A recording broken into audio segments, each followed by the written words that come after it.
Marvel is back in theaters, baby.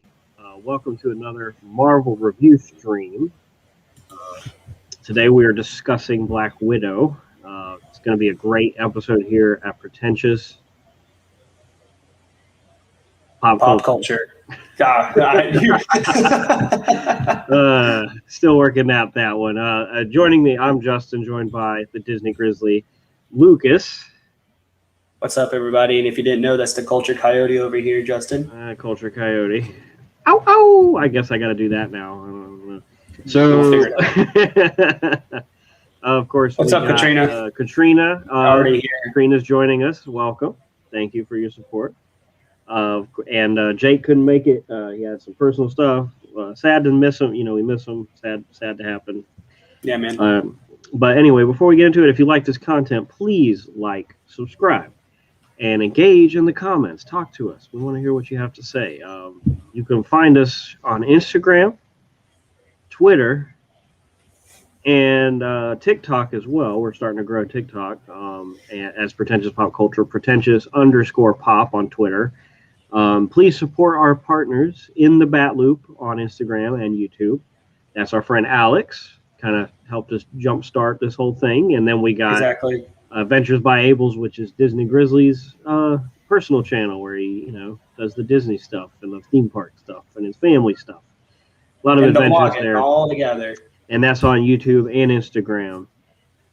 And today's episode is sponsored by Jake's Designs, rw.com. And we'll get to that later. But first, tell us what's going on with Marvel, Lucas. All right. So we have a little bit of news coming out from Marvel today. So Jamila Jamil, hopefully I don't butcher your name, and I'm sorry if I did, has been rumored to star in She-Hulk as Tatiana. That sounds amazing to me. I don't know anything about the character, but Jamila Jamil comes from the show The Good Place. That's where I've seen her. And she was amazing in that show. I loved her. She's funny. She's very well-rounded. She has a lot of character to her. So hopefully she brings that to a Marvel show as well. Yeah, I wonder if she'll keep that snobby British accent. Exactly. The snooty. Darling. She's joining the cast of Mark Ruffalo as the Hulk, of course. Tim Roth's Abomination, who is coming back finally. And rumored as well, Charlie Cox's Daredevil. I hope. Fingers crossed. You got a lawyer in She-Hulk. Charlie Cox, Daredevil, Matt Murdock, he's a lawyer too. Be awesome. Be tight. Be pretty great. Hey, my wife's here, everybody. What's up? Carla, good to see you. Yeah. All right, so we also have another little bit of news. Hawkeye and Ms. Marvel is confirmed for late 2021. So we are guaranteed to get another 2 shows before the year's out. That Marvel train keeps rolling out, baby. They're just chugging along, man. They're like hitting and punching. It's pretty great. And then finally, this is like a little rumor, not really like confirmed news, but it's a rumor that's been like creeping through the internet. Is Henry Cavill was rumored to be meeting with the Marvel Studios execs. Now, I hope that's true. I really do, because WB did Henry Cavill a little dirty with the role of Superman. So, just, I'm a DC fan as well as a Marvel fan, but I'm not a Warner Brothers fan per se. So the fact that Warner Brothers did him dirty, come over to another comic book, corporation, come over to another idea that I'm sure you could fit right along with, and just bring what you were bringing with your Superman performance, but translate it to a Marvel character. I'd love it. We, at the end of the day, I would rather just see Henry stick with Superman, but that's looking slimmer and slimmer as a thing that's going to happen. Unfortunately. But if you want to engage on our TikTok, I'll be making a TikTok later. I've been doing casting challenges, so you'll be able to comment who you think certain actors should play. Henry Cavill will be on that. You can join us there. Can I do one right now? Because I think Henry Cavill would make a excellent Doctor Doom. Personally, he would bring the physicality of Doctor Doom. If you've ever heard Henry Cavill talk, he's a very smart man, and his line delivery, when he has good lines and delivery, is pretty great. And he's intimidating sounding as well when he sounds angry. So, and he could be kind of a good, if they go the friendship route with him and Reed, and then the love triangle between him, Reed, and Sue, he could probably bring that out in the three of them. Not my pick, but I can see where you're going with that. Let us know on TikTok later on today. I'll make that. You can look at our past TikToks with that. And anything else, Lucas, on the agenda for the news? Nope, nothing else that I can think of. All right, so all right, let's get into this. Black Widow, non-spoiler thoughts. We'll start off with Lucas. What did you think of this movie? I guess we did need it in like an origin movie for Scarlett Johansson's Black Widow. I think it's a little late in the game for that. I think she should have had one a while ago. Sorry. I think that it was an okay movie. It wasn't a great movie, but it was an okay movie. I liked some of the flashback scenes. They weren't all the best. I did like a lot of the stuff they tackle because this movie takes place between Civil War and Infinity War. Yep. So it takes place between those two movies. And I like the time span it shows, but this movie also falls on a lot of the old flaws of a lot of Marvel movies. Yeah. So I liked introduction of two of the new characters. Two of them. I'm sorry, it's been a little bit since we watched it, guys. My brain's a little fuzzy. Yeah, it's been about 2 weeks, hasn't it? It has been, yeah. Yeah. But yeah, so two of the characters, newly introduced characters, I fell in love with, and I want more of them. David Harbour's Red Guardian, and then if I don't know the actress's name, but Elena. Florence Pugh. Florence Pugh? Okay. So Florence Pugh's Elena. I love those two characters, and I want more of them. So another thing, I like the fight choreography. That's also something to like really go into this movie for. I liked some of the fight scenes. Yeah. There's some big, grand, over-the-top scenes as well. There was one scene that made me think of like Fast and the Furious movie almost. But one of the things that let me down with is that I'd like to what I call, and Justin laughed at it when I said it when I watched the movie, I like a good terrestrial Marvel movie. That's something I really like the Captain America movies, like the original Iron Man movies. Like it's stuff that takes place on Earth and happens for earthly values. And I thought going into this would feel more like, Captain America Winter Soldier, Captain America First Avenger. So that's what I thought it would be, because there weren't really super hero and like galaxy ending threats in it, but I didn't have the same pleasure of watching it like I did like Captain America Winter Soldier. So you bring up Winter Soldier, and I'm going to break down as we're doing the recap how this movie almost copies Winter Soldier in several different ways that make me angry. And you'll pick it up when I'm pointed out. You to anybody listening, that's more of a spoiler talk discussion. But for now, I agree, Katrina. Yeah, that was Elena. She's definitely one of the two standout characters. Breakout. Everybody is all about some Yelena. Like, we love her. We need a superhero name for her, though, because Black Widow's not going to cut it. We already got our Black Widow. Some people are saying Iron Maiden. She might get the Iron Suit and the Iron Maiden, because in the comics, Black Widow did get an Iron Man suit, and her name was Iron Maiden. So that will be cool. Haven't seen a Stark suit since, rest in peace. But we got, so going in this movie, as soon as you sit down in that theater and the Marvel logo comes up, that quality bar is beyond most other projects, and that is true. 100%. This is a well-made, fun, hilarious, top-notch film. That being said, when we're talking about the Marvel scale, this does not. Marvel has pumped out masterpieces, like just movies that are some of the best films ever to come out, that ever will come out, and they've also produced just okay movies. This is somewhere in between those, but more so on leaning towards the okay. It's a good film. It's not a great film. Exactly. And I think it suffers from two things: prequelitis, where we know where Scarlett Johansson's character Natasha, we know what happens to her as the story continues. We've seen where she ends up. So going back to watch this movie without where they're kind of stuck in this like limitation of we can't change the character too much because she has to be picked up later on down the road. We know where that is. She doesn't really have a character arc in this show. Like, she is Natasha that we know and love at the beginning and Natasha that we know and love at the end. There's no, journey. There's no emotional growth, really. It's all, she's basically the same. That is, which is okay because we love Natasha. We love that character. We don't necessarily need that, but it certainly brings the movie down.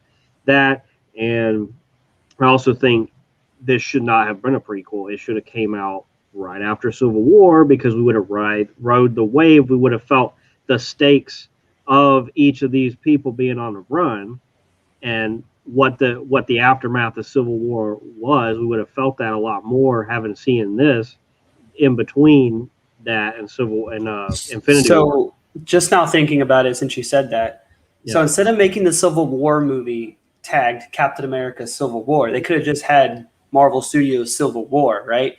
And then the next Captain America movie could have been like Captain America and Black Widow. And they could have had like Ant-Man and the Wasp, Yeah, so they could have had like two different stories going on at the same time. Then they finally they like intersect with these two characters on the run, and then we end with them meeting up in Wakanda, et cetera, yada yada. Well, they only did that because the Russos did Civil War, so they're like, we're gonna keep our Captain America brand after Winter Soldier. No, I mean, I liked it being a Captain America movie because it still was a lot of focus on Steve, his beliefs and ideologies. But after you saying that, I think it would have made more sense now for that movie to just be Civil War tagged and these two characters getting their own fugitive movie. Yeah, and finishing up my thoughts, it's the family dynamic was top notch. So that's the standout. The fight choreography, hit or miss. There's some really good fight scenes. There's some really underwhelming, where specifically with Taskmaster. Going into this movie, I told Lucas, I'm like, Taskmaster's going to be a throwaway villain. He's like, I hope they don't. And I'm like, he's going to be. And we get to this movie and no lines of dialogue, nothing, So it's, when you see the Taskmaster fight scenes, they start to be, as a comic book nerd, knowing who Taskmaster is, knowing what he's all about. When you see that start to happen, you get a little bit of chills, but then they don't use it anymore. It just kind of falls out. They don't really do much with it, and that was a huge disappointment. But when they use it, it's really cool. Alex in here giving us some support. Thank you, Alex, so much. You will be watching it. Okay. Good. So I guess he's joining us at the end of our non-spoiler thoughts, because anything else you have to say before we move on here, Lucas? That's all.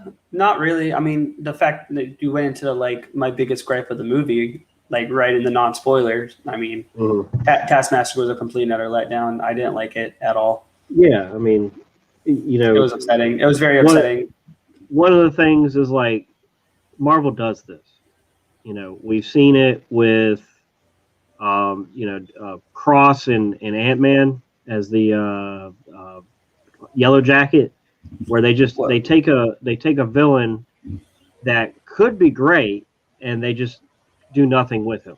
Well, look at Crossbones for Civil War. He is a main antagonist for Captain America, and they just punked him like it was no tomorrow. You get one cool scene with him fighting Cap with these punching gloves, and then he just gets exploded. So yeah, Marvel is not good at villains so far to me. They have a couple. They have one or two really high echelon scale villains for their movies, but when it comes to just adding new villains into their already huge catalog, they're really bad at it. They Well, revisit them. Like look at Zemo. Take Zemo for instance. I didn't like Zemo at all from Age of I disagree. Ultron. I love Zemo I did not. Civil I did War. not like. No, oh yeah, he was. Sorry, he was an Age of. No, he was an Age of Ultron, not Civil War. Think about it. Wasn't he?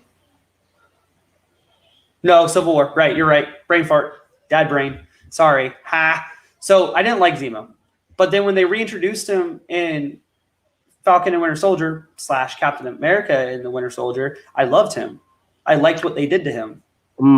So if you allow me to interject, Zemo, I thought as an adaptation, not the greatest at the time, but as a good villain, as a villain that challenged the heroes, I thought he was in the top 5. He actually accomplished something. He actually brought a threat to the surface. He actually just devastated the Avengers.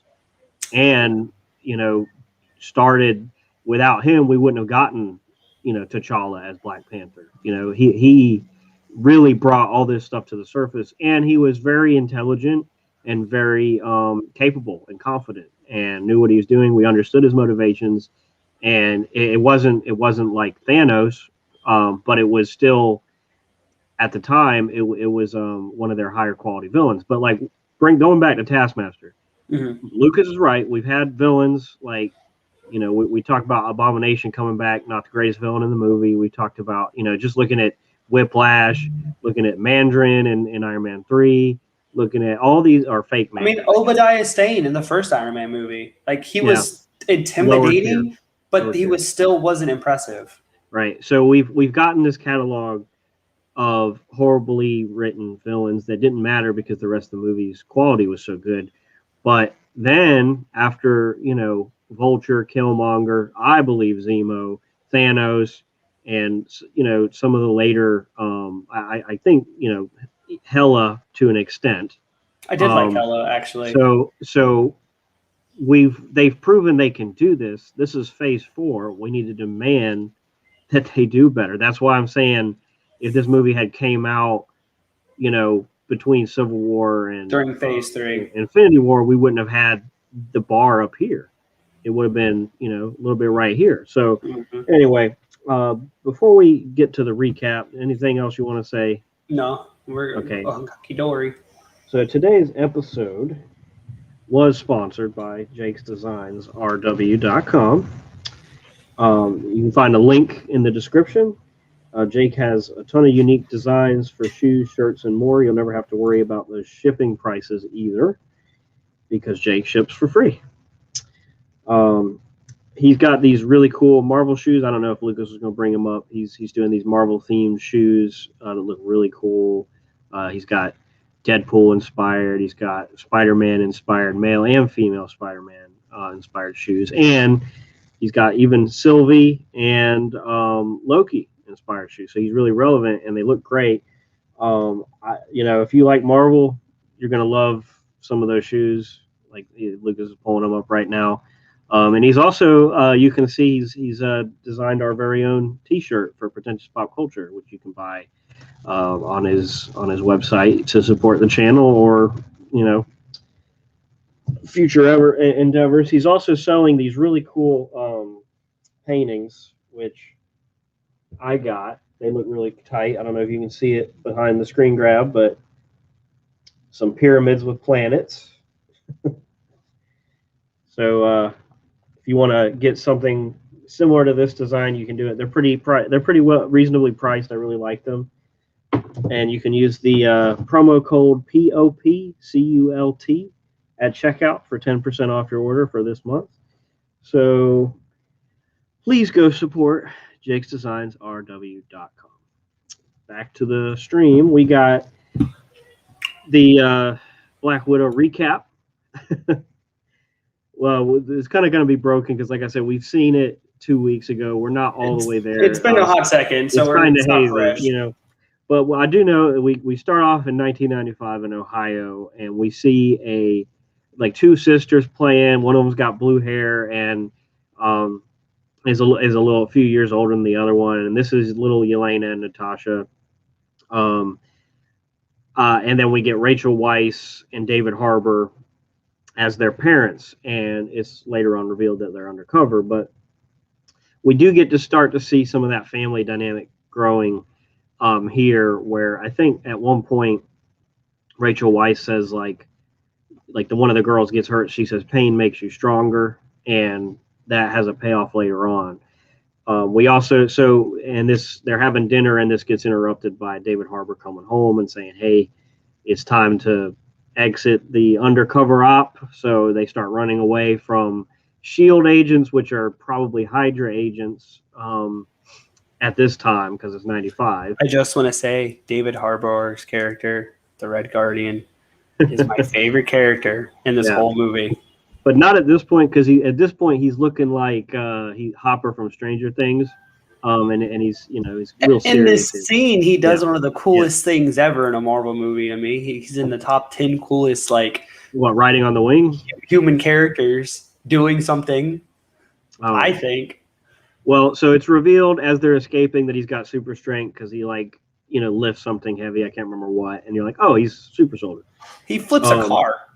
Is it a car? I thought it was a dumpster. I couldn't remember if it was a car. He flips something that has wheels and heavy. No.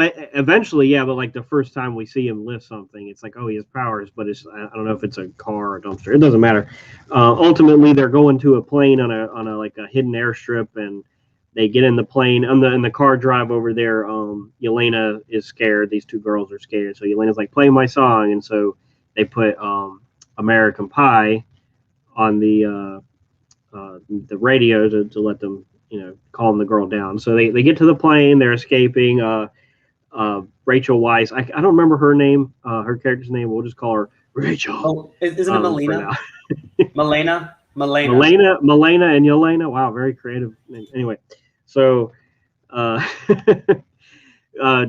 escaping. David Harbour's on the plane shooting a gun, which is that what you're talking about? Is one of the coolest things. There's a car. Yeah, okay. And Katrina confirms on a car.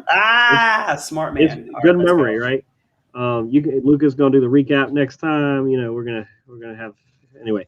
So is that what you're talking about though, where he's on the plane's wing shooting, where he's doing the coolest? Yeah, it was just a really cool scene to me. It reminded me of something you would see out of Indiana Jones or something. Is because it's that kind of plane. And they take off and whatever, and Melina's been shot. She's injured, which seems like it happens to her a lot in this movie. And so I can't remember. So they land at this airstrip where it's revealed that they're undercover. That before they land at airstrip in Cuba, which if anybody knows historically, Cuba and Russia have a contact because because of their government. Yes. So once they land in Cuba, we're like, oh boy, these guys are what? Russian undercover agents. Yep. So and I think this was based on something real that would happen, is where there would be actual undercover families over here from Russia in real life. But anyway, there's a guy, Dreykov, a young Dreykov is there. I don't know Dreykov's first name, unless that is his first name. And he's talking about having Yelena join the Red Room, and it's revealed that Natasha, young as she is, has already been in it. And they're saying, well, and Natasha's takes the guy's gun, and she's like, "You're not doing this. You're not putting my little sister in the Red Room," and because she knows the horrors of that, and they just knock her out. Get the that's it for that scene, which kind of reveals Red Guardian's patriotism and where his friendship with Gorbachev or Dreykov. They had this really awkward credits transition too.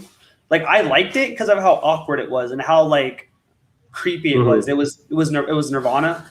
It was a Nirvana song. 90s. Yep. So they definitely threw you into the mix, but it was very creepy. I was like, okay, so while watching this movie, I was like, okay, so are we gonna keep with this creepy, dark undertone of a movie? That's what I was hoping for while watching it. But and that's what I'm saying. The tone is so different. It was when these credits started that I'm like, this doesn't feel like a Marvel movie. This feels like something different, and I like that. And you actually leaned over and said that to me in the theater. That's just really liking the style at this point of the movie. Really it's really exceeding my expectations here. And of course, it's like a montage of the Red Room. So you see a lot of ballet, Russian ballerinas and stuff. Which at this point, I'm thinking, I guess John Wick grew up in the Red Room also, because that would make 100% sense. No, because they only use women, little girls. I mean, yeah, but I mean, look what John Wick can do. Yeah, and so 20 years later, there's a building surrounded by Ross's peeps, General Ross, and just to set up, the time period this movie's taken, they're going after her. They're like, you killed the king of Wakanda, or not killed, what it was. I can't remember. Jake wrote it down here. They said you killed the king of Wakanda. Assaulted the king of Wakanda because she fought Black Panther, which is like such a you assaulted Black Panther, like this dude with a vibranium suit and claws and super strength. Oh no. I just beat you with my little sticks and my shot gloves. Oh God, I'm the assaulter. So, and of course they're going into this bathroom, and it's revealed that and she's kind of like digging at him, like, how many heart surgeries have you had? And he's like, you don't need heart surgeries. You don't need a heart when you have family. But he doesn't have family, so he's looking pretty old. Anyway, that was a fast. Your name's not. You caught me. So anyway, no, he's just, they're kind of digging at each other, and she's like, you're gonna lose. Why don't you find something better to do with your time? And he's like, no, we're coming after you. It's too late for you. And they go in, it's just a tracking device in the bathroom. She's on some ferry in like some European country. I don't know where. Do you remember where? It doesn't matter. It doesn't really matter. She's on the run, and that's where we're at. This sets the tone. Like, this is where we're at in the time period right here. So she's at this. I think before we get to that, before we move on from there, they go to, I think, is it Budapest? Budapest, sorry. Is it Budapest? I think where Yelena is at. And, yes. Where they're running through the street. Okay. By the way, if you don't know how to pronounce Budapest, after watching this movie, you will. They'll tell you many times, multiple times. They'll tell you. So that's where, of course, Budapest being that mythological thing where, and we keep hearing about the story of Budapest from Black Widow's dialogue in previous Marvel projects, but we haven't gotten really any info about it. But so it's this little, Lucas kind of looked over at me and was like, hey, they're in Budapest or whatever. Like, Justin might have been onto something here. But this wasn't like the flashback. This is current, and Yelena's there. The reason why I leaned over and said that to you, because like once before, there's something in this movie that proved you wrong. Remember about the whole shows and everything tied in. That was another thing you would always tell me. It's like, they're never going to touch on this ever again. I think that was Jake, because I was like, I think they're going to do it. I don't know. It doesn't matter. I don't want to get bogged down. The joke's still a joke, though. I know. It's funny. Yeah, because like, who knows? Like, we're never going to. It reminded me of like Anakin and Obi-Wan talking about Cato Nemoidia, and he's like that business, like they just always refer to stuff in their past that we never see. Anyway, I thought we're there. Yeah, I don't think we did. Anyway, Yelena's there. There's other Black Widows, so we're seeing like there's like a team of Black Widows.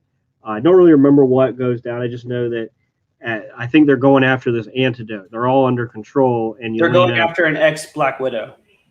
Yeah, so apparently they're all under control. One of them has broken free, and she's got these vials.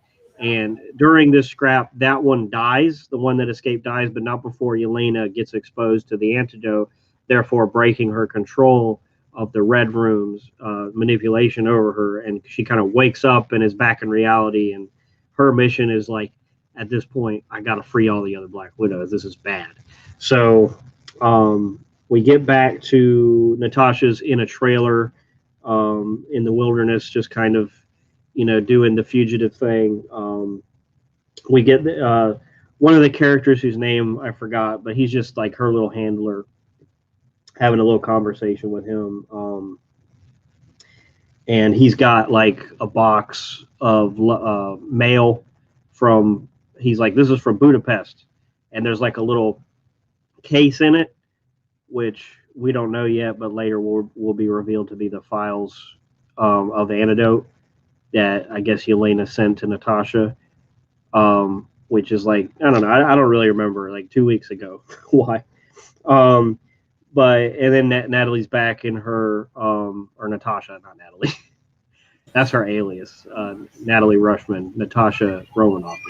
So she's watching like James Bond in the trailer, and I'm like, oh, you know what? I like her even more. Like, I didn't think I could like Natasha Romanoff's character more, but I'm really liking her here. Like, just like, oh, she's a Bond nut. She's a spy, and she likes Bond movies. Like, that's of course. She's a very cliche character. Like everything she does. And this movie, like, we've gotten her relatability and her human, like, she feels so human in comparison to most of the other Marvel characters. Like Captain America is this stoic, goody two shoe, larger than life figure. Iron Man is this, insecure, fake confidence billionaire. And Natasha's just like a girl you can hang out with at a bar and have a good time. Like, she's just cool. And watching James Bond, I'm like, anyway.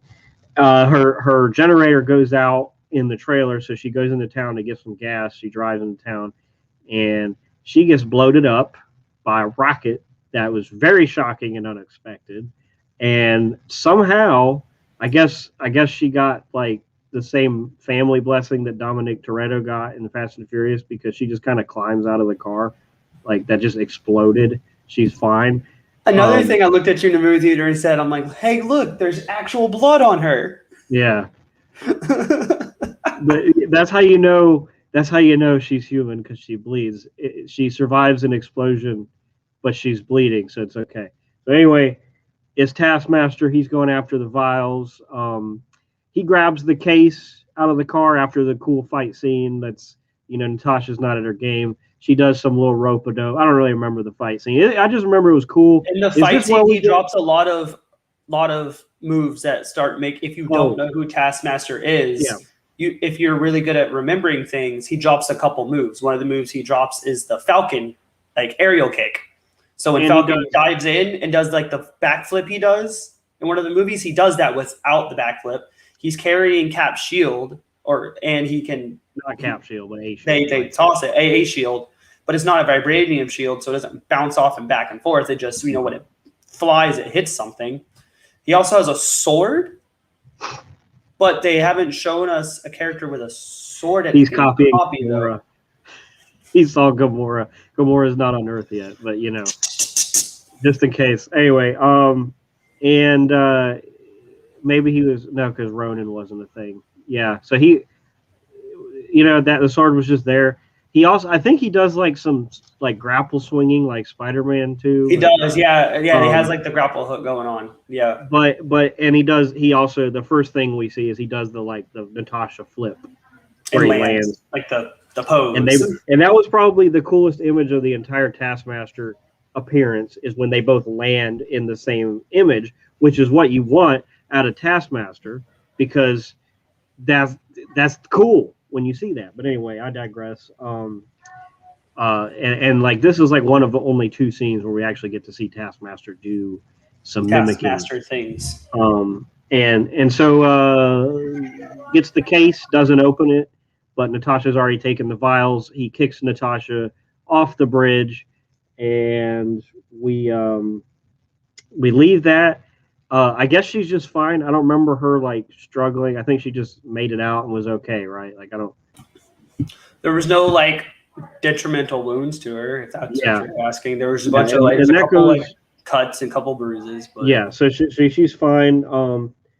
She goes to her safe house, and Yelena's there. They have a little fight where they're kind of like doing the spy versus spy thing, where like neither one of them knows if the other can be trusted, so they kind of fight before they can calm down and like, say, okay, we're on the same team, we're on the same page here.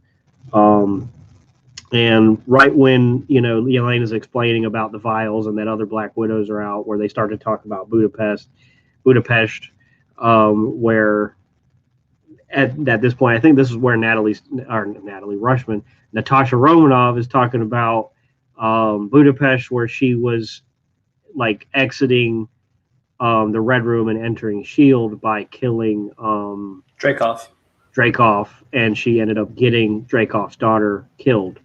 And as soon as they said, "I killed an innocent person," and like the Avenger killed an innocent person, and they were like ambiguous about Dreykov being, oh no, I don't think we needed that at all, Katrina. They hated each other because they didn't talk to each other after a while. Like, exactly. Natasha went to the Avengers. She went to Hollywood, starred in all these big old movies, and then meanwhile, the other sister didn't get any of that. So this is kind of like your brain picked apart. This is like Mary-Kate and Ashley Olsen. Like, this is kind of like the Olsen sisters story, where the twins made it big at young age, and Elizabeth was like, they actually even make fun of her in the show. In one of the shows, they make fun of Lizzie. And guess who's on top now at the end? Elizabeth Olsen as Wanda Maximoff. Wanda Maximoff. It's so I get with Scarlett Johansson. Every time I want to say Scarlet Witch, I have to like pause and make sure I'm saying the right thing. You know what I'm saying? Because it's Scarlet Widow, Scarlet Witch. Wow. But anyway, that's why they hate each other. And it wasn't like hate; it was more like I just wanted you to be there. And it mirrors kind of Nebula and Gamora's sisterhood. It really does. Yeah. Now that I think about it, a little less violent. Nobody's shooting rockets at each other. Yeah, but, true. But they still beating each other up, and But this is also where we really get to see Yelena showing her equality to Black Widow. Exactly. Where Black Widow, and her, like, they end up kind of like having a draw in their fight. Like, neither one of them gets the upper hand. And this is where, we get the story. And by the way, as soon as they said Dreykov's daughter, I leaned over to Lucas and I said, I bet that's Taskmaster. And that's because, and I had said earlier too, when Taskmaster was walking, that I'm like, is walking like a girl. It's walking like a woman. Didn't I say that to you? You did. Yeah. I was like, I hope this isn't the case, but that's not that I'm angry at women. I don't give a care about gender swap. I don't care about a gender swap role. That wasn't what I was caring about. But yeah. Anyway, the backstory of the character and who the character is what I was having a problem with. Because once you said it, I believed it. Or just the lack of fleshed out anything. But anyway, so we go from there. Lucas has got the little sweat beads. Like, I really hope that's not Dreykov's daughter. And we get to the so after they have the conversation where they establish what happened in Budapest, they establish that other Black Widows are under control, that they're trying to steal the antidote. One of the Olsen sisters is in several Avengers movies already. So, that being said, I didn't do it first. Have the other sisters be variants? No, just don't give them any credit. They don't deserve it. They made fun of Lizzie, man. They made fun of Elizabeth Olsen. Where was I? So after they establish what's going on, they get on the same side. They have a little playful banter. They get attacked by Black Widows that are under control by the Red Room and Dreykov, who Natasha still thinks is dead. And we get some fight scenes. I don't really remember much. I just know that another tragic, violent thing happens where Natasha falls like 6 stories and lands and is okay. It's like, okay, well, superhero, I guess. She's a superhero. She's fine. She doesn't have any powers, but like, okay. The Batman syndrome. Right.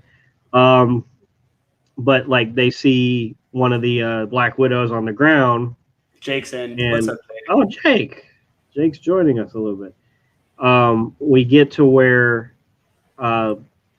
she's on the ground watching the Widow visibly controlled to commit suicide by the Red Room. She shoots herself. And, it's like, you believe me now? And they're like, yeah, I believe you. Let's go. And before they go, exactly like in Winter Soldier, a faceless creature, person without any dialogue shows up after the initial wave of bad guys couldn't kill Nick Fury and Winter Soldier. The Winter Soldier shows up after the initial bad guys couldn't get the files and Black Widow. Taskmaster shows up. Same, it's almost the same exact kind of deal, and but it's not portrayed the best same way. That, like, no, it's not Winter Soldier portrayed did as better. well. Right, exactly. And so we get that, but we get car chase scene, and we get the funny line of like Yelena steals a car, and Natasha's like, "You can't just steal a car," and she's like, "What? You want me to unsteal it? You want me to chase that guy down and give it back to him?" And this is where I really like Yelena. Like, I didn't want to because I didn't want anybody to replace Natasha, but I like her. She's doing great. Florence Pugh killing it. And so there's a car chase. This is where Taskmaster is using bow and arrow. Second scene where we get to see some copying, but it's even lesser than the first time. And, exactly. And that's it. You know, you really don't get to see anymore after this. No, we get to see later down the road. We get to see a Black Panther reference, and we get to see a Spider-Man reference. Okay. During another fight. Yeah. It's not enough. It's not. No, it's not enough. Sorry. We keep talking about Taskmaster because that's I think the biggest. He's in the scene. He's in the scene. She's in the scene. We've revealed the gender. So it's hard to say she when I've known him as a he for so long. When we say Taskmaster in general, we're talking about the character that's been around for years, not just this one. But when we talk about this one, she. And so they escape. This is where we have like the car scene where, you know, she's like, "What do you want?" She's telling Yelena, "What do you want to do with the rest of your life?" And she's like, "I don't know. I've never done anything. I just went shopping. I bought the first clothes for the first time. I got this vest. You like this vest?" And then a cool tactical vest. Yeah, and if you're paying attention, it's Natasha's vest from Infinity War, when she had the blonde hair. Just a fun little backstory to that. And she's like, "You like the vest? I knew it. I knew you'd like the vest. It's awesome. It's got pockets. It's a vest with pockets." Which just some cute, like you as the audience are just falling in love with Florence Pugh's portrayal of this character. That I fell in love with the dynamic of the two characters, though. Yeah, and like, which later on we'll get to the four characters. But did you have more to say? Sorry. Okay, so this is where my notes kind of fall off a cliff because I just don't remember too much. But I know at this point they go back to the RV. The camper, and that guy's like, "I got a helicopter for you, and that's the best I can do."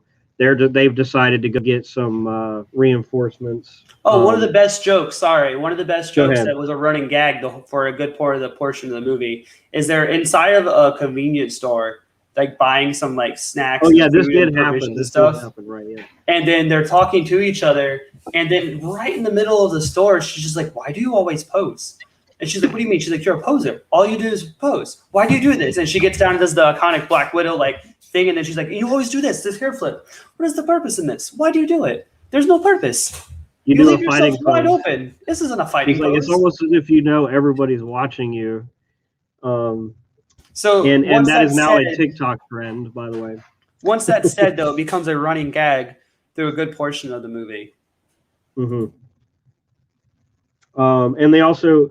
I also forgot to talk about, this is where they're bonding a little bit more. They're at that cafe, and Yelena's like, "I made up a backstory for you where so-and-so happened. You know, you're like a doctor or something." And it's just like some piece.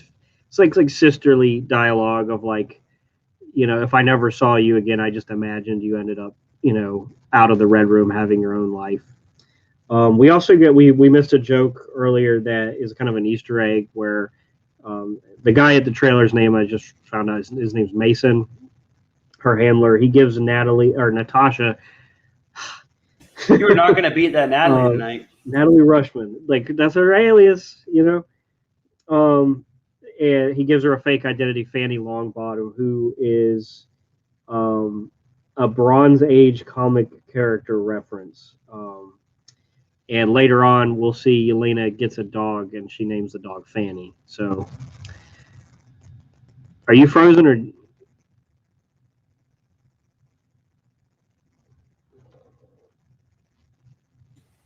Sorry. Am I frozen or? No, I just had Okay. to. Oh, I didn't know. I didn't know. No, you're good. I mean, No, you're good. We're having a little technical difficulties though, because now you did yeah. freeze up. Good. Continue. Keep going. We got this. We're going into them trying to rescue the Red Guardian at this point. I'm reading some notes. Because like I'm trying to Jake, since he couldn't be here, he's kind of like included some of his thoughts. I'm trying to include them, making sure I'm not missing any. So here we go. From there, they've decided that they start talking about Red Guardian. They're going to go break him out, and this is where we get the introduction to Red Guardian in the prison. He's arm wrestling someone who I think Ursa Major. Yes. And he claims, the actor claims he is the first mutant in the MCU because in the comic books he is a mutant. It can transform into a bear. And this is where, and again, at this point, the movie still feels very different, other than the whole introduction with the silent villain being similar to Winter Soldier. This doesn't really feel like a Marvel movie at this point. So because we cut to this prison. Red Guardian is having a arm wrestling match with Ursa Major, and he's going through like lines of people first. He's getting tattooed. He's getting tattooed. He is talking about how he fought the great Captain America. What was the tattoo? It's something. Isn't it a Captain America, like something involving Captain America tattooed on his body? It was an Easter egg. I don't remember. It was. Like I said, we didn't get the premium, so I wasn't able to do the rewatch. So grab everything. He's sitting there talking to these people while he's arm wrestling a bunch of people to slam these arms, not even trying, right? And we're like, okay, so we know this guy's got super strength. And all the while he's talking about fighting Captain America. And finally, Ursa Major, someone who's in the comic books, he is part of Winter's something. It's the Russian equivalent of the Avengers. The Russians made this to fight the Avengers essentially, or like have their own superhero task force. And he goes, well, that's a lie. And Captain America was still frozen at that time. And then this is where we see like the Red Guardian just go like, what did you say? Are you calling me a liar? And then just slam and then wet noodles this guy's arm. And that was like, this is a Marvel movie. We just saw that. But it kind of reminded me of the level of humorous violence that Groot does in Guardians of the Galaxy, where he just demolishes like 15 guys and just smiles about it. Mm-hmm. But to add on to what Lucas was saying, Red Guardian, when he's talking about fighting Captain America, Captain America in the 80s was frozen. So Jake claims that he thinks that this is he fought Captain America while he was time traveling to return the Infinity Stones. So I think it was either that or Isaiah Bradley. That'd be dope. Yeah, I don't think we're ever going to get that. But like in the comics, Red Guardian did fight Captain America. That happened. So either it wouldn't make sense with the Isaiah Bradley though, especially with well, let's circle back at that when we talk about something else. Okay, but like at this point, there are several different things it could be. Like it could be like what Jake said. It could be Isaiah Bradley, or it could be, since this is a Phase 4 movie, and I think with the end of Loki, not I'll spoil it for Loki. We're not going to spoil it, but there might be some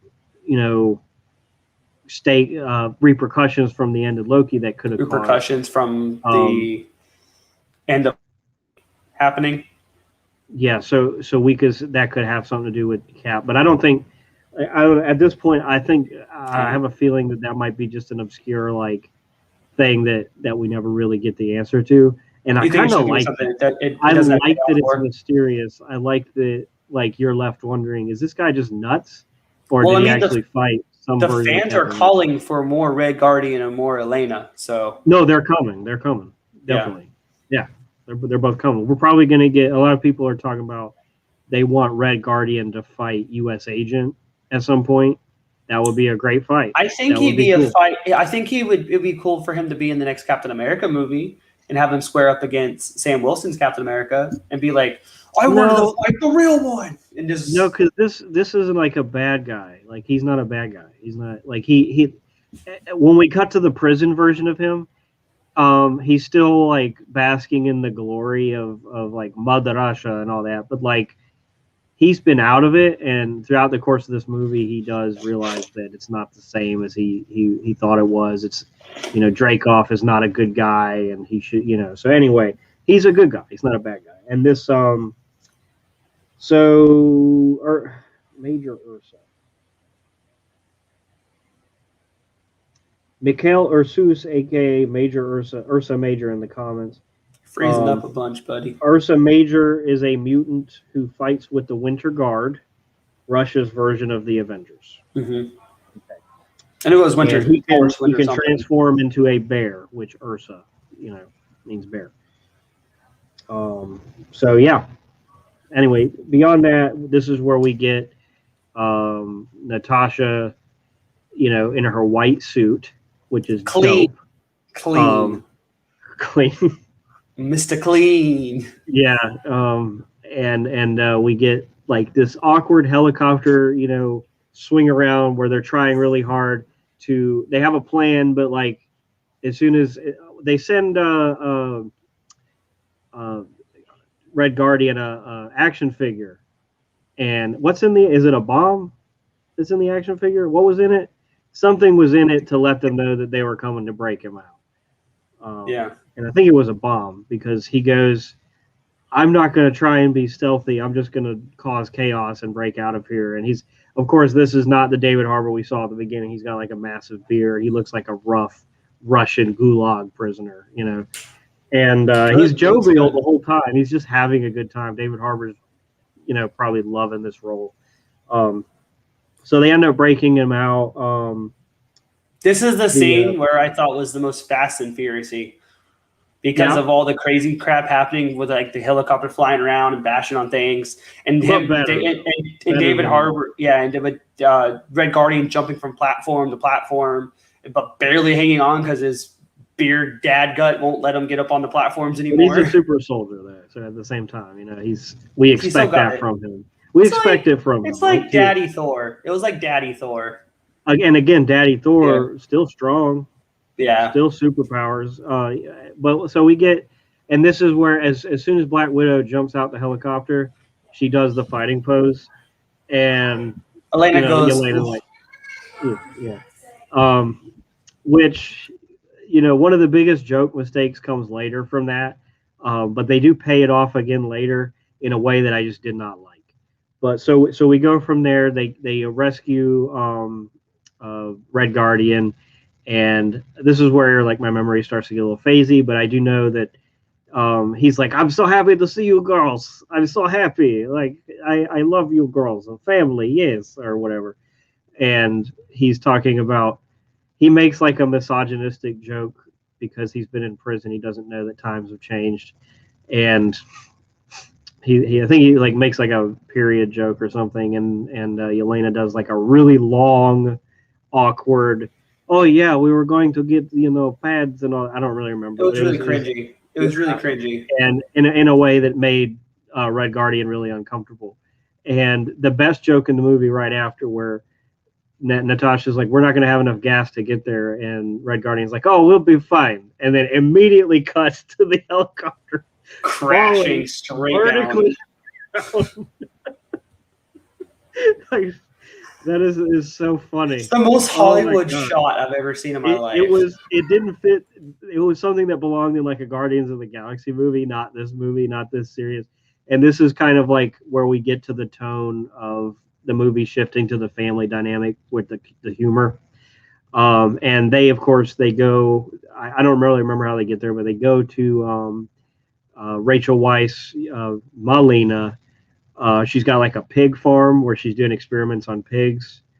And, you know, this is where they kind of, you know, the four of them's back together. Red Guardian goes to get his suit back on. It's this funny scene of him struggling to get it, where we got the three of the four of the family kind of sitting down at dinner, having that family dynamic again. where at the end of it, Red Guardian still thinks they're a family, and Yelena wants them to be a family, but is kind of like, sassy to everybody. It's a really heavy scene to me. It's probably my favorite. It's the best writing in the movie so far. It is the best writing. Because the dynamic between the family is so strong. It gets really strong. And it gives me incredible vibes. Yeah. Exactly, because deep down, Red Guardian and Melina, they feel like they're their parents. They do. Granted, they were given the greater purpose for Mother Russia, but they really think they're their parents, and they think they did the best job they could. Granted, what they grew up and knew. Mm-hmm. And so we get Natasha and Melina start to bond a little bit, and then Yelena goes to her room because Natasha's like, none of this was real, and she's like, it was real for me, and she goes and gets sad in her room, and Red Guardian just eating up the screen, going, I'll go talk to her. And they're like, no, stop. So he goes and he's trying to cheer her up, and nothing he can say or do works, and so he just starts singing the American Pie song, and this is where I looked over at Lucas. I was like, wow, this is some really good writing, because they set that up, paid it off, and it's making me teary. It's giving me great emotion. And he even dropped it, and so when they first sang it, of course, they had an American accent because they were American sleeper agents. But this time he had his Russian accent, and it hit differently. Yeah, and he was singing it slower and just kind of it got her. It reminded her of that nostalgic, better time where she actually felt like a normal person, and the only time in her life where that's happened. And so we go from here, and this is kind of where the good tier of the movie just dies for me. We go, they get attacked by the Red Room, instantly shoot Red Guardian with one tranquilizer, and he's like, oh, you think that's good? And they shoot him like a million. 30 of them. And then he's like, oh, he's like, that'll do. And then it's flops over. I was like, right. I died. I laughed a lot. I did. I'm not going to lie to you. And my memory is super hazy because this is where the movie, like I said, I don't remember the rest of it as fondly. So I do know that I think that do they take them all to the Red Room, which is a floating fortress? So they take them all to the Red Room, and then halfway through the trip, Red Guardian wakes up, and he's like, he's like, oh, and he realizes he's in a room. He's like, so you're taking us where? And then his eyes wake up, and we see that the Red Room is basically instead of helicarrier, a helifortress. It's a satellite, they call it. Exactly. It's this huge. It's reason why you can never find the Red Room is because the Red Room is not on land. It's this huge floating fortress in the sky. Yeah, because you can't detect it on radar for some apparent reason. You can't detect it with the satellites that are higher than it because it's still in the atmosphere with clouds. Whatever, who cares? Doesn't matter. I didn't like it. Jumbo. I didn't like it. So then once again, he gets injected with enough tranquilizer probably to knock out a blue whale, and then they cuts to black again, and then we wake up, and then he's in a jail cell, and Melina's in a jail cell, and then we also have Elena tied down, and then we also cut to Natasha, who's being brought in to meet with Dreykov. Yeah, wasn't she in a mask though? Yeah, so you're jumping ahead for right now stuff. Okay. Well, so we go into the whole conversation. We go into the whole conversation with Natasha and Dreykov, and he then tells her that sorry, brain fart.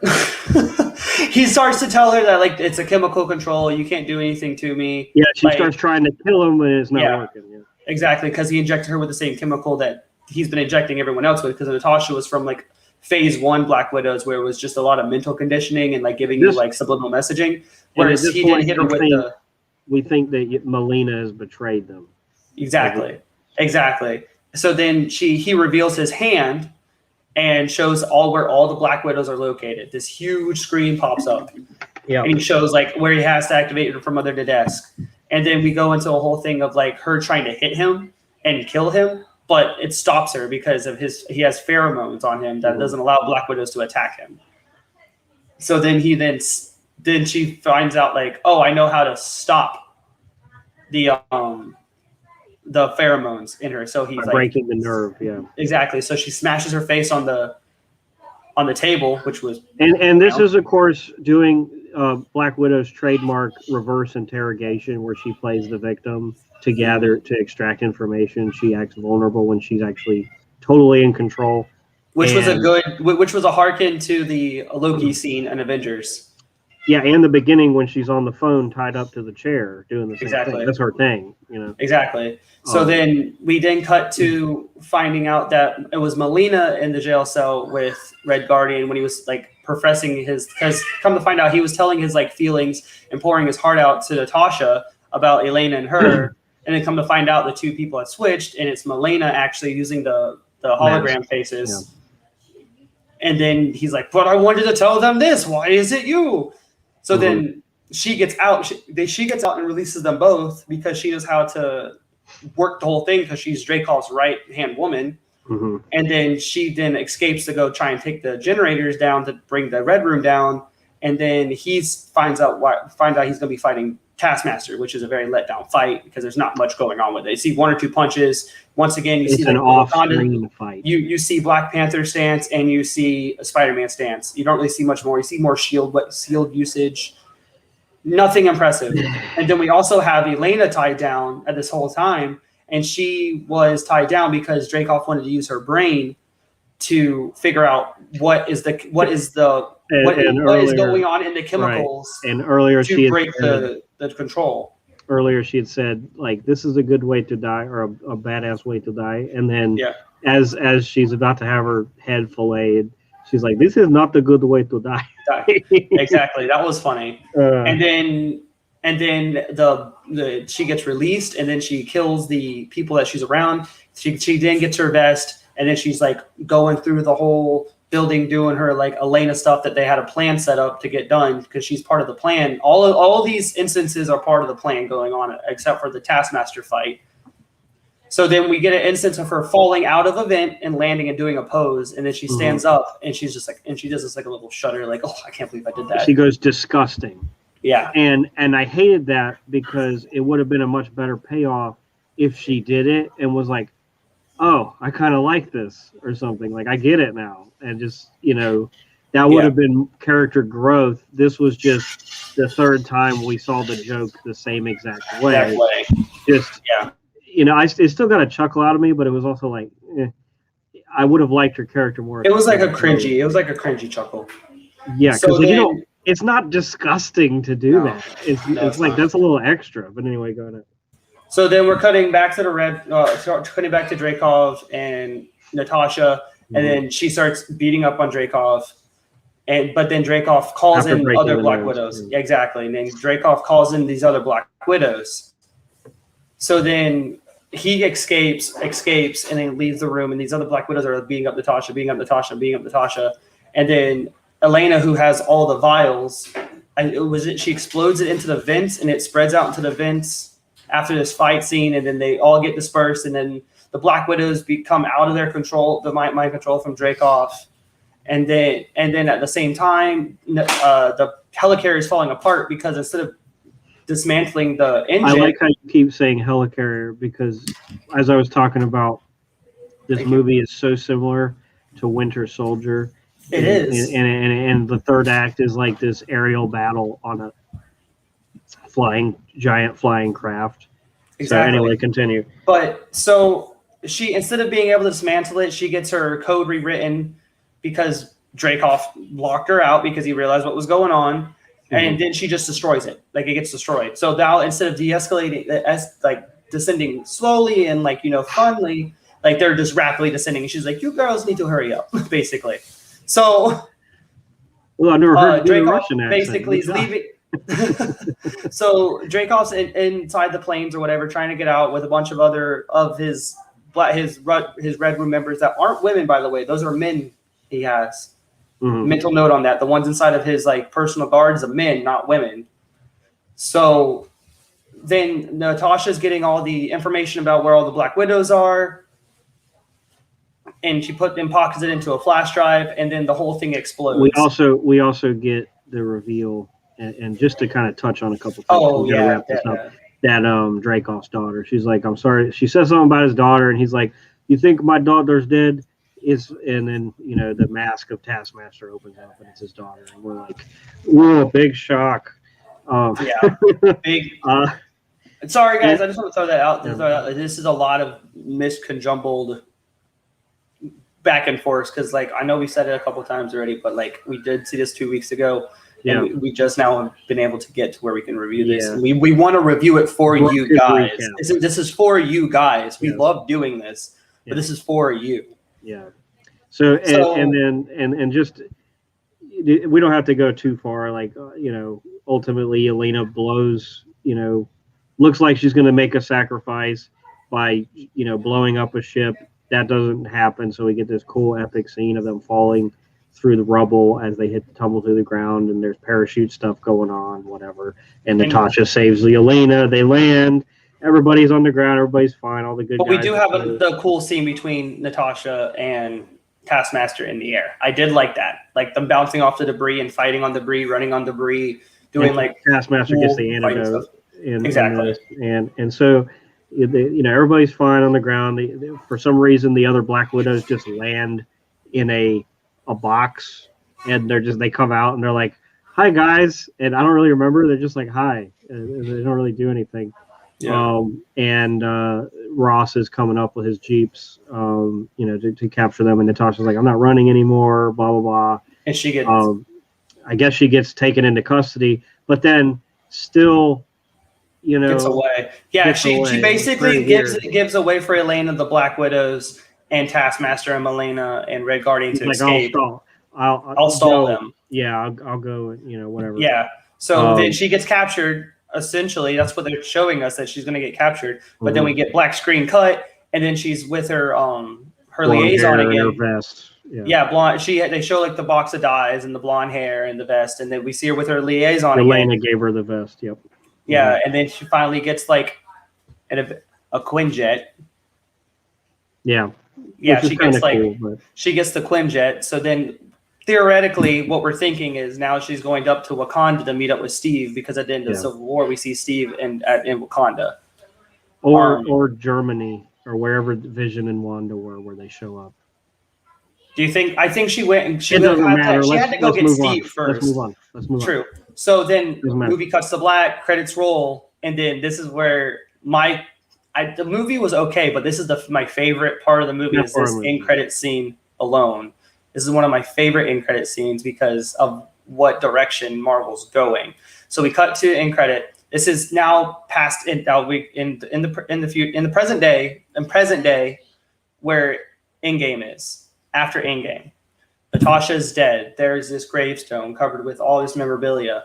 We have Elena coming up in some more modern day-esque clothes, with the very stylish finally, now that she knows how to buy her own clothes. And she's dropping down flowers, et cetera, et cetera. She's doing this little banter. She's talking a little bit, rearranging some stuff. And then all of a sudden you hear someone talking. And who is that person, Justin? Valentina, also known as Madam Hydra, a.k.a. From Falcon and Winter Soldier. Mm-hmm. And you know what you looked at? You know what you were saying the whole time before that movie? We went and see that movie.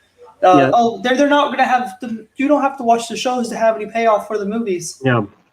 And that was before the Loki episode came out. I got slapped. I got slapped in the face with that scene. I was so happy. I was like, "Thank you, sir." Another. What is Madam Hydra showing Elena? You want to find the real killer of Natasha? Oh yeah, she shows. You want to help me with this? And she shows a picture. No, Ronan. His name is Ronan right now. Ronan, right. Exactly. He is Ronan because Hawkeye doesn't exist anymore. Right. Exactly. And then cut the black and then we go back to more credits. That was cool. That it kind of it's like we just realistically that is my favorite scene in a long time for a Marvel movie because of the wrapping up of what is the start of what Phase 4 is. And it's like, yes, we are going to, the shows are going to be necessary and relevant. I like that.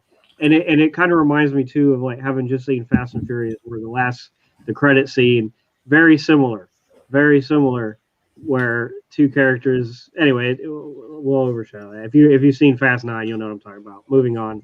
Yeah, but just the final thing to say with the appearance of Madame Hydra in the end credit scene, it almost confirms a lot of theories that we are going to get a Thunderbolts-esque movie or TV show down the line. Okay, yeah, and we don't have enough time to cover some of the other Easter eggs. There was a Crimson Dynamo drop earlier on, and look Crimson Dynamo up. It's just a little wink and nod, nothing really major. But we will probably almost certainly see Red Guardian again. We're definitely going to see Elena again. Mm-hmm. It was confirmed for Elena for sure, but I don't think they confirmed Red Guardian yet. I would hope. Right. But so, Justin, let's do a quick rating real quick. How would you rate this movie as a movie itself? Going back, like the one final mention I'll say, Winter Soldier clone. They, no dialogue in the bad guy till the very end, right? And when they finally fight, it's revealed that the bad guy is in control of another bad guy who's like an older dude in charge of an organization.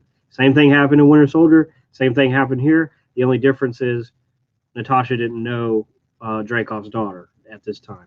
So it just feels like, and it's not that Marvel hasn't copied other movies. Like Doctor Strange is very similar in structure to the first Iron Man. Exactly. But this one just felt a little bit. But enough nuances to make it different. This was very much the same Pete and repeat almost. It was like a crappy remake of, not a crap. It was just like an underwhelming remake of Winter Soldier. They even have like the ships crashing and they're flying through the air to the ground, which look cool, but it's nothing we haven't already seen before. Exactly. Taskmaster really brings this movie down. Again, I don't care if it's a female. That would have been cool. But Taskmaster in the comics is, obsessed with copying everybody. We really get more of that mirror.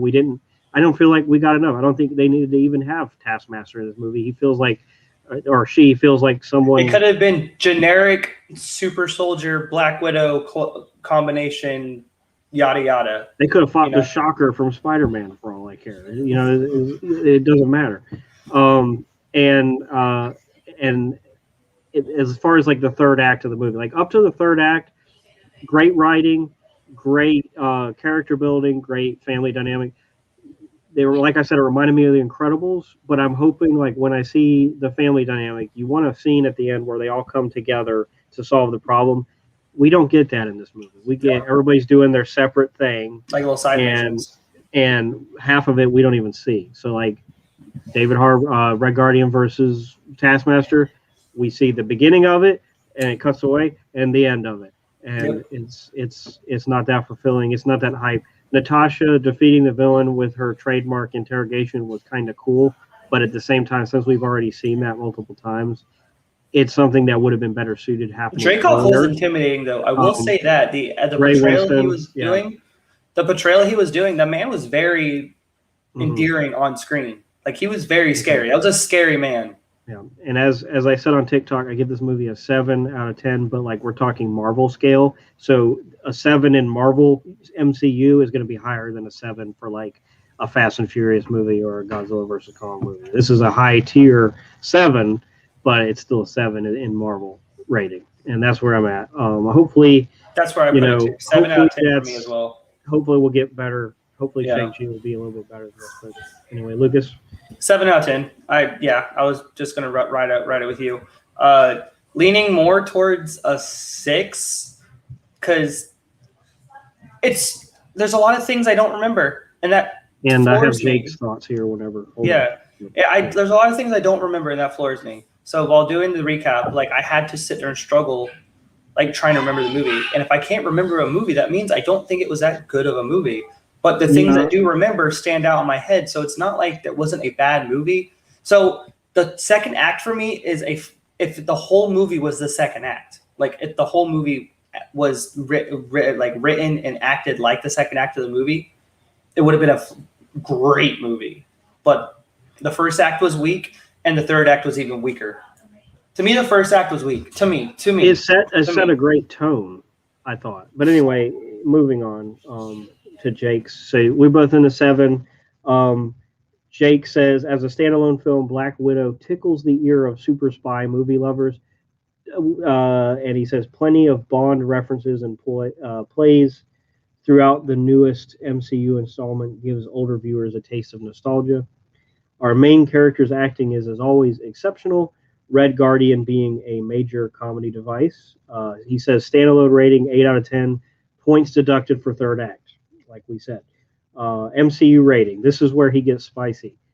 Why did we, the fans, need 2 hours to explain why Natasha has a vest?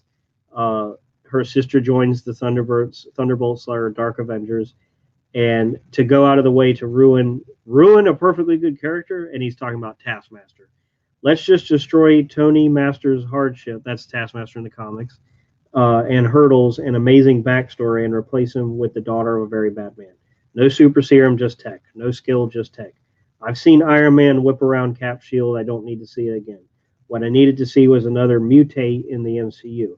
I don't know why Marvel constantly goes out of the way to ruin perfectly good villains. And this film is 2 phases too late, which we mentioned, to answer questions nobody was asking.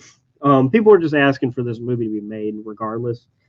He says fan service rating 4 out of 10, points deducted for the film being made. Watch after the credits and don't waste your time consuming information not important to you.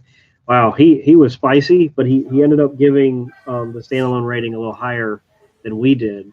Jake's a little bit better at like per like making words than I am. I'm more of like a hype machine. I'm definitely a hype machine when it comes to like what I'm interested in. Right. And it's hard for me to accumulate words, but his words and what he said exactly makes me 100% agree. I think that is what I think.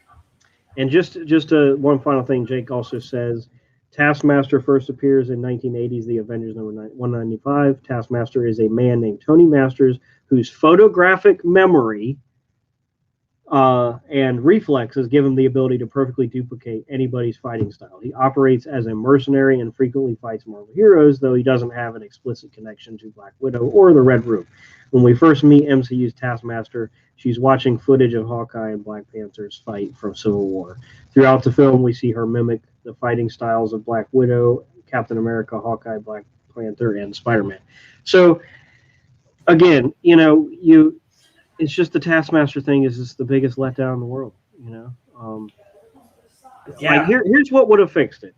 Like let's say we were keeping Dreykov's daughter. Even if they had kept Dreykov's daughter, have her be friends with young Natasha, so that when that connection happens, where she's doing the same thing where Cap did with Bucky, where he's like, I don't want to fight you, where Natasha is like, I don't want to fight you, where you actually feel something. But that would have been even more of a Winter Soldier. It would have been even more of a copy. That's why they shouldn't have done that at all, and just not had that be Taskmaster, or just not had Taskmaster in this movie, or just not have this movie. Well, I enjoyed the family. There's enough of this movie that I enjoyed. There's plenty of it. It is a fun movie, like we said. It's got the greats. It does good. The quality of the set design, everything, the acting, everything looks great. But again, the complaints are there. It doesn't kill the movie. It's a 7 to me, like we said. Any further thoughts? 7, 6 for me. 7, 6 for me. No further thoughts, guys. Thank you for joining us today, guys. There's freezing going on. I don't know if it's on my end. All right. I don't know whose end that was, but I'm back. Before we leave, I just want to remind everybody, please like and subscribe. Yes, please, guys. It helps follow us everywhere, like we mentioned earlier. We'll be back.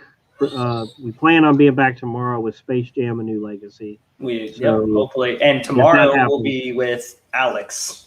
Mm-hmm. So, haven't been with Alex in a while. Really miss him.